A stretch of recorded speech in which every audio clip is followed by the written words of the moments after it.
অক্সফোর্ডে এবার ইতিহাস গড়লেন হাসনাত এবং সাদিক কায়েম। আওয়ামী লীগের বিক্ষোভকারীদের দেখিয়ে দিলেন বিদেশের মাটিতেও নিজেদের ক্ষমতা।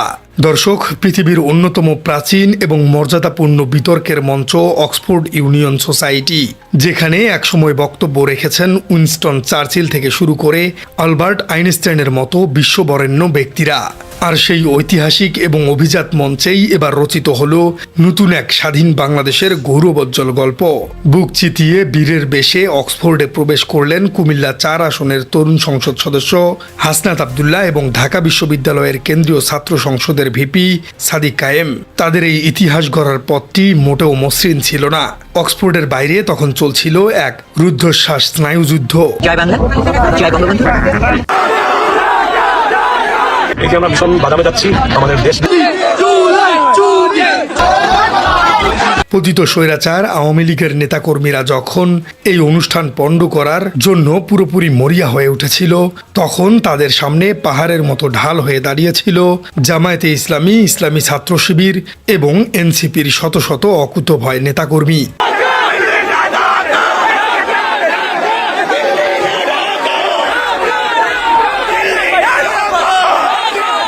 শেষ পর্যন্ত সব বাধা পেরিয়ে ফ্যাসিস্টদের দোসরদের চোখে আঙ্গুল দিয়ে নিজেদের শক্তির জানান দিলেন এই দুই তরুণ নেতা। ফেরার পথে বিক্ষোভকারীদের উদ্দেশ্যে হাসনাত আব্দুল্লাহর সেই দুঃসাহসিক মিডিল ফিঙ্গার বা মধ্যমা প্রদর্শনের দৃশ্যটি যেন প্রমাণ করে দিল ফেসিবাদের ভয়ের রাজত্ব এখন চিরতরে শেষ। কিন্তু দর্শক, কি ঘটেছিল যুক্তরাজ্যের সেই ঐতিহাসিক সন্ধ্যায়? কেন অক্সফোর্ডের মতো একটি একাডেমিক মঞ্চ পরিণত হয়েছিল রাজনৈতিক শক্তির মহড়ায়? চলুন দর্শক, রোমহর্ষক সেই ঘটনা প্রবাহ, আন্তর্জাতিক রাজনীতির হিসেব নিকেশ এবং সুদূর প্রসারী প্রভাবগুলো একদম সহজ ভাষায় বিশ্লেষণ করে দেখা যাক।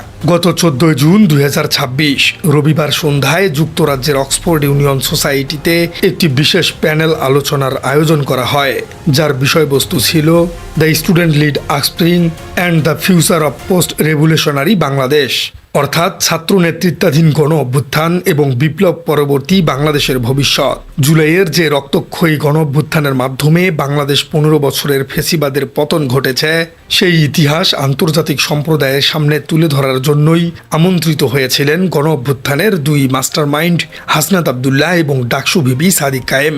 আন্তর্জাতিক কূটনীতি এবং রাষ্ট্রবিজ্ঞানের ভাষায় অক্সফোর্ডের মতো একটি প্ল্যাটফর্মে এমন একটি আলোচনার অর্থ হল অত্যন্ত গভীর। পশ্চিমা বিশ্বের বুদ্ধিভিত্তিক কেন্দ্রবিন্দু থেকে নতুন বাংলাদেশের এই বিপ্লব এখন বিশ্ব দরবারে একটি প্রাতিষ্ঠানিক স্বীকৃতি পেতে যাচ্ছে।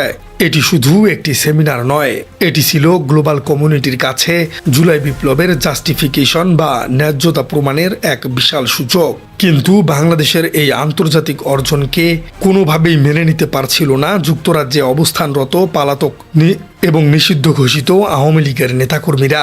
পতিত স্বৈরাচার শেখ হাসিনা এবং শেখ মুজিবুরের ছবি সংবলিত ব্যানার এবং প্লেকার্ড নিয়ে তারা অক্সফোর্ড ইউনিয়নের বাহিরে জড়ো হতে শুরু করে।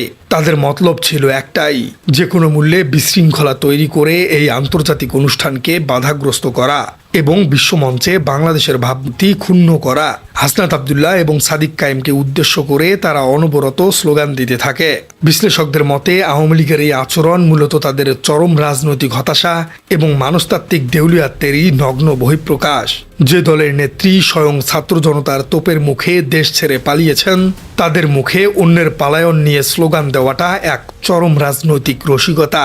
15 বছর ধরে দেশের ভেতরে মানুষকে কথা বলতে না দিয়ে আজ বিদেশের মাটিতে দাঁড়িয়ে তারা অন্যের বাকস্বাধীনতায় বাধা দেবার চেষ্টা করছে। এটি ফেসিবাদের আসল এবং অপরিবর্তিত রূপ। তবে আওয়ামী লীগের এই বিশৃঙ্খলা তৈরির স্বপ্ন খুব দ্রুতই দুঃস্বপ্নে পরিণত হয়, কারণ যুক্তরাজ্যে ডাকসু ভিপি সাদিক কায়েম এবং জুলাই বিপ্লবের নেতাদের সমর্থনে আগে থেকেই প্রস্তুত ছিল এক বিশাল জনসমুদ্র। যুক্তরাজ্যের বিভিন্ন শহর থেকে ছুটে এসেছিল বাংলাদেশ জামায়াতে ইসলামী, ইসলামী ছাত্র শিবির এবং এনসিপির শত শত নেতাকর্মী। যুক্তরাজ্যে এবং ইউরোপের বিভিন্ন দেশে ইসলামী ছাত্র শিবির এবং জামায়াতে ইসলামী একটি অত্যন্ত শক্তিশালী এবং সুশৃঙ্খল এবং সুগঠিত সাংগঠনিক ভিত্তি আছে। প্রবাসে অবস্থানরত এই দলগুলোর কর্মীরা যখন জানতে পারেন আওয়ামী লীগের দোসররা অক্সফোর্ডের এই ঐতিহাসিক আয়োজন পণ্ডু করার ষড়যন্ত্র করছে, তখন তারা মুহূর্তের মধ্যেই অক্সফোর্ড ক্যাম্পাসের চারপাশে নিজেদের দখল নিয়ে নেন। শত শত তরুণদের এই বিশাল এবং সুসংগঠিত উপস্থিতির সামনে আওয়ামী লীগের গুটি কয়েক বিক্ষোভকারী কার্যত খড়কুটোর মতো উড়ে যায়। ফ্যাসিস্টদের ধূসর ষড়যন্ত্র সম্পূর্ণভাবে রুখে দিয়ে তারা প্রমাণ করে দেয় যে বিপ্লবের চেতনাকে ধারণ করা তরুণরা দেশ বা বিদেশ যেখানেই থাকুক না কেন, ফেসিবাদের বিরুদ্ধে তারা সবসময় ঐক্যবদ্ধ। এই অবৈধ প্রতিরোধের কারণেই হাসনাত আব্দুল্লাহ এবং সাদিক কায়েম অত্যন্ত রাজকীয়ভাবে অক্সফোর্ড ইউনিয়নে প্রবেশ করতে সক্ষম হন। বাইরে যখন ফেসিবাদী ষড়যন্ত্রের পতন নিশ্চিত হয়েছে, ভেতরে তখন রচিত হয়েছে এক নতুন ইতিহাস। অক্সফোর্ড ইউনিয়নের মঞ্চে দাঁড়িয়ে হাসনাত আব্দুল্লাহ এবং সাদিক কায়েম অত্যন্ত সাবলীল এবং বলিষ্ঠ কণ্ঠে তুলে ধরেছেন জুলাই গণঅভ্যুত্থানের সেই রক্তঝরা দিনগুলোর কথা। কিভাবে কোনো রাজনৈতিক দলের ছত্রছায়া ছাড়াই সাধারণ ছাত্র জনতা রক্ত দিয়ে একটি সুসজ্জিত ফ্যাসিস্ট সরকারের পতন ঘটিয়েছে তার পুঙ্খানুপুঙ্খ বিবরণ দেন তারা। তাদের এই ভাষণ শুধু একটি রাজনৈতিক বক্তব্যই নয়, এটি ছিল নতুন বাংলাদেশের তারুণ্যের একটি শক্তিশালী ম্যানিফেস্টো। রাষ্ট্রবিজ্ঞানীরা মনে করছেন পশ্চিমা বিশ্বের নীতি নির্ধারক এবং শিক্ষাবিদদের সামনে সরাসরি এই ইতিহাস তুলে ধরার ফলে আওয়ামী লীগের দীর্ঘদিনের ছড়ানো আন্তর্জাতিক অপপ্রচার সম্পূর্ণভাবে ধূলিসাৎ হয়ে গেছে। পুরো আয়োজনের সবচেয়ে রোমাঞ্চকর এবং চমকপ্রদ দৃশ্যটি মঞ্চস্থ হয়েছে অনুষ্ঠান শেষ করে ফেরার পথে। অত্যন্ত সফলভাবে অক্সফোর্ডের প্যানেল আলোচনা শেষ করে হাসনাত আব্দুল্লাহ এবং সাদিক কায়েম যখন মাইক্রোবাসে করে ফিরছিলেন, তখন রাস্তার দুই পাশে দাঁড়িয়ে থাকা হাজারো মানুষের সামনে এক অভাবনীয় দৃশ্যের অবতারণা হয়। মাইক্রোবাসের দরজা খোলা অবস্থায় হাসনাত আব্দুল্লাহ দাঁড়িয়ে যান এবং বিক্ষোভকারীদের চেষ্টা করা আওয়ামী লীগদের অবশিষ্ট দোসরদের উদ্দেশ্য করে অত্যন্ত সাহসিকতার সাথে মিডিল ফিঙ্গার বা মধ্যমা প্রদর্শন করেন। অনেকের কাছে এটি একটি সাধারণ বিতর্কিত অঙ্গভঙ্গি মনে হলেও এর পেছনে রাজনৈতিক এবং মানুষতাত্ত্বিক ভাষা অত্যন্ত গভীর। আধুনিক পলিটিক্যাল সাইকোলজিতে এ ধরনের অঙ্গভঙ্গিকে সিম্বল অফ আল্টিমেট ডিভাইন্স বা চরম অবজ্ঞার প্রতীক হিসেবে দেখা হয়।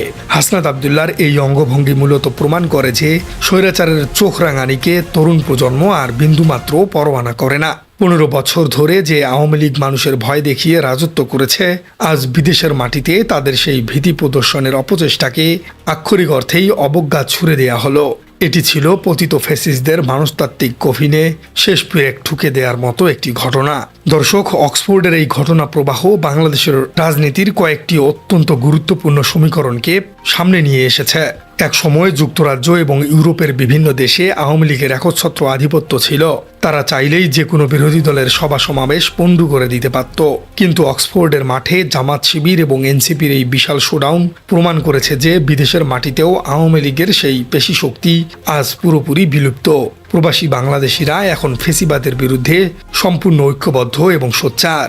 দ্বিতীয় বিষয়টি হলো হাসনাত আব্দুল্লাহ এবং সাদিক কায়েমকে নিরাপত্তা দিতে যেভাবে জামায়াতে ইসলামী এবং অন্যান্য দলগুলো স্বতঃস্ফূর্তভাবে এগিয়ে এসেছে, তা বাংলাদেশের আগামী দিনের রাজনীতির জন্য একটি অত্যন্ত ইতিবাচক বার্তা বহন করছে। রাজনৈতিক মতাদর্শের কারণে ভিন্নতা থাকলেও দেশের স্বার্থে ফেসিবাদের বিরুদ্ধে সবাই যে এক বিন্দুতে মিলিত হতে পারে, অক্সফোর্ডের এই প্রতিরোধ তার একটি জ্বলন্ত প্রমাণ। দর্শক, বাংলাদেশের রাজনীতিতে দীর্ঘদিন ধরেই যে স্থবিরতা ছিল, 24-এর তরুণ প্রজন্ম সেটি ভেঙে দিয়েছে। তারা শুধু দেশের ভেতরেই নয়, আন্তর্জাতিক পরিমণ্ডলেও নিজেদের মেধা, সাহস এবং যোগ্যতার প্রমাণ রাখছে।